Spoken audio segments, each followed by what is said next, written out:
नमस्कार दोस्तों, आज की इस वीडियो में एक और प्रैक्टिकल केस डिस्कस करने वाला हूं।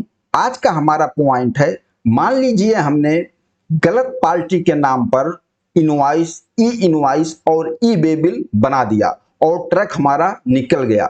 लेकिन हमें बाद में पता चलता है कि हमने गलत पार्टी के नाम पर ई इनवॉइस और ई वे बिल बना दिया, पूरा डॉक्यूमेंट्स गलत पार्टी के नाम पर बना दिया, जबकि हमें किसी और पार्टी के नाम पर इनवॉइस बनाना था।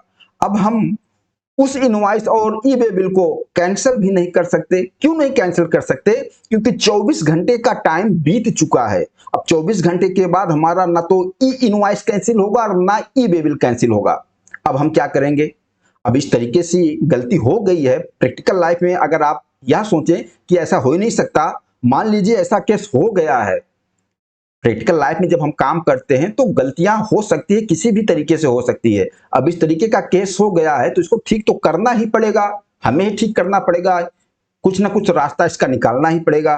तो आइए पूरा मैटर हम एक प्रैक्टिकल एग्जाम्पल के साथ डिस्कस करते हैं और इसमें मैं दो ऑप्शन डिस्कस करूंगा।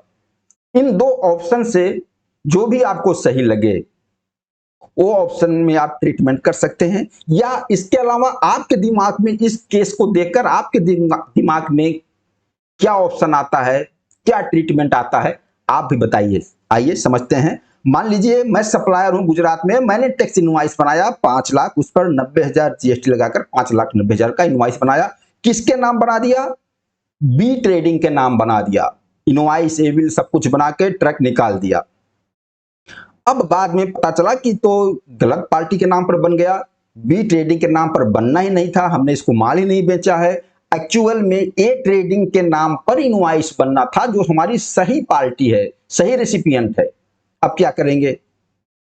अब हमने पहले ही डिस्कस कर लिया कि ना आप कैंसिल नहीं कर सकते, कुछ नहीं कैंसिल कर सकते। अब क्या करोगे? देखिए, इसके लिए दो ऑप्शन है और ये जो फर्स्ट ऑप्शन मैं डिस्कस कर रहा हूं ये थोड़ा सा रिस्क वाला है, लेकिन अब ये मामला फंस गया है तो निकलना ही पड़ेगा इससे। तो पहले पहला केस क्या कर लेते हैं। अब मान लीजिए जो गलत पार्टी के नाम पर यानी कि बी ट्रेडिंग के नाम पर जो गलत इनवॉइस बना है, हम जिस भी सॉफ्टवेयर में बनाते, मान लीजिए टैली में बना रखा है, तो टैली में जाके उस इनवॉइस को कैंसिल कर देंगे। ठीक है, टैली में तो अपने हाथ का काम है, कैंसिल कर दिया। लेकिन अब उस इनवॉइस का ई इनवॉइस पोर्टल पर फाइल हो गया है और ई इनवॉइस से वह इनवॉइस जीएसटी R1 में आ गया है। उसको कैसे ठीक करोगे? तो देखो, ई इनवॉइस को तो नहीं कैंसिल कर पाओगे, कुछ भी नहीं कर पाओगे, लेकिन हाँ जीएसटी R1 में जाकर उस इनवॉइस को आप डिलीट कर दोगे। फिर जीएसटी R1 से वह खत्म हो जाएगा। लेकिन सिर्फ जीएसटी R1 से डिलीट करने से आप बचेंगे नहीं। क्यों? क्योंकि जीएसटी R1 में वह इनवॉइस कहां से गया है? ई इनवॉइस से गया है। सोर्स बताएगा कि ये ई इनवॉइस से आया है, आपने डिलीट कर दिया है। तो हो सकता है इन फ्यूचर कभी स्क्रूटनी हो और ये पॉइंट सामने आ जाए कि इसका इनवॉइस भी फाइल हुआ है, ई वे बिल फाइल हुआ है और इस इनवॉइस को आपने जीएसटी R1 से डिलीट कर दिया गया है। इतना बड़ा खतरनाक काम आपने कैसे किया भैया, क्यों किया? ये सवाल बिल्कुल आ सकता है। तो उस समय आपको ये पूरा मैटर एक्सप्लेन करना होगा, बताना पड़ेगा, ऑफिसर को समझाना भी पड़ सकता है और इसका कुछ एविडेंस भी आपको रखना पड़ेगा कि ऐसे ऐसे गलती हुई थी, इस तरीके से हमने किया। अब आगे मैटर है कि ऑफिसर कितना इससे सेटिस्फाइज होगा, समझ पाएगा कि नहीं समझ पाएगा। ठीक है, आपने ट्रीटमेंट कर दिया, पुराने जो गलत इनवॉइस पार्टी के नाम पर था उसको आपने जीएसटी R1 से हटा दिया, अपना इंटरेस्ट डिलीट कर दिया। अब अपने सही पार्टी के नाम पर, जो सही पार्टी आपकी ये ट्रेडिंग थी, उसके नाम पर आप नया फ्रेश इनवॉइस और ई वे बिल बनाओगे। लेकिन ई वे बिल में आप क्या करना? Dispatch from bill from dispatch from वाला ऑप्शन ले लेना, क्योंकि वो ट्रक आपके प्लेस से निकल चुका है, किसी और प्लेस पर ट्रक खड़ा है। अब डिस्पैच फ्रॉम आपको वहीं से दिखाना होगा। डिस्पैच फ्रॉम आपको जहां प्लेस पे खड़ा है वहां का एड्रेस, वहां का पिन कोड डालकर डिस्पैच फ्रॉम दिखा दोगे। एक ये भी एविडेंस होगा कि हाँ इस तरीके से हुआ था, मैंने दूसरा इनवॉइस बना के फिर इस तरीके से दिखाया। एक तरीका तो ये है, और जो कि इसमें ज्यादा रिस्क है। दूसरा ऑप्शन क्या है? जैसे हमने जो पहले गलत इनवॉइस बनाया है बी ट्रेडिंग के नाम पर, उस इनवॉइस को बराबर करने, आप इनवॉइस भी नहीं कैंसिल करो, कुछ भी मत करो, उसके नाम पर पूरा का पूरा क्रेडिट नोट बना दो। अब क्रेडिट नोट में तो आपको यही रीजन देना होगा, जिस रीजन से आप क्रेडिट नोट बना रहे हो उस सेल्स को बराबर कर रहे हो, तो आप क्रेडिट नोट बना दो। लेकिन जब क्रेडिट नोट बनाओगे तो जो गलत पार्टी के नाम पर आपने इनवॉइस बनाया है उसको भी आपको बताना पड़ेगा, क्योंकि जो गलत इनवॉइस आपने बनाया उस इनवॉइस की भी उसको एंट्री करनी पड़ेगी।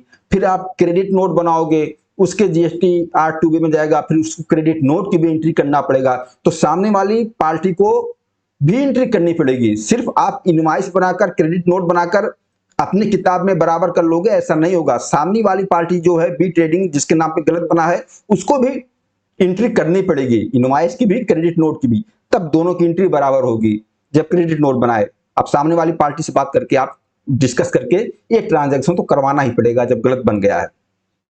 क्रेडिट नोट बन गया, उसके बाद आप फिर वही फ्रेश इनवॉइस बना दो ए ट्रेडिंग के नाम पर, और वही बिल फ्रॉम डिस्पैच फ्रॉम, जहां पर ट्रैक है वहां से डिस्पैच फ्रॉम दिखा दो। यही तरीका है। और इसके अलावा आप क्या कर सकते हो, जब गलत पार्टी के नाम पर ट्रांजैक्शन हो ही गई है तो उस ट्रांजैक्शन को तो बराबर करना ही पड़ेगा। और जो तरीके हमने डिस्कस किए, ये दो तरीके के अलावा और तो कोई है नहीं। हाँ, एक चीज हो सकता है कि बी वाली पार्टी को आप बोलो कि वह अपने जीएसटी आईएमएस आ गया है, आईएमएस में जाकर उस इनवॉइस को रिजेक्ट कर दे, यह भी हो सकता है। तो प्रैक्टिकल लाइफ में इस तरीके से गलतियां हो जाती हैं।